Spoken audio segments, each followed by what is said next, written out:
তুমি কি জানো রসূল সাল্লাল্লাহু আলাইহি ওয়াসাল্লামের জীবনে এমন একটি রাত এসেছিল যা ছিল তার জীবনের সবচেয়ে কঠিন রাত।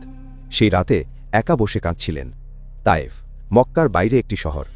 রসূল সাল্লাল্লাহু আলাইহি ওয়াসাল্লাম সেখানে গিয়েছিলেন দাওয়াত দিতে, একা, পায়ে হেঁটে, 10 দিন।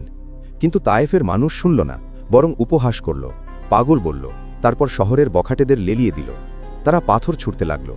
রসূল সাল্লাল্লাহু আলাইহি ওয়াসাল্লাম হাঁটছেন, পাথর পড়ছে, পা থেকে রক্ত ঝরছে, জুতো রক্তে ভিজে যাচ্ছে, কিন্তু থামলেন না। শহরের বাইরে একটি বাগানে বসলেন, একা, ক্লান্ত, রক্তাক্ত।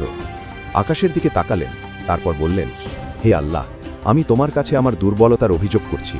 মানুষ আমাকে তুচ্ছ করেছে, কিন্তু হে আল্লাহ, তুমি যদি আমার উপর রাগ না করো তাহলে আমি কিছুই পরোয়া করি না।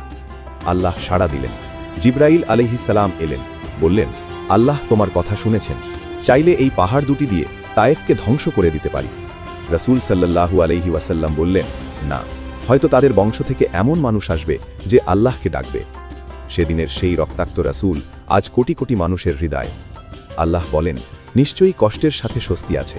সূরা আল ইনশিরা, আয়াত 6। তোমার জীবনেও তায়েফের রাত আসবে, যখন মনে হবে কেউ নেই। সেই রাতে রাসূল সাল্লাল্লাহু আলাইহি ওয়াসাল্লামের মতো আল্লাহর দিকে ফিরো।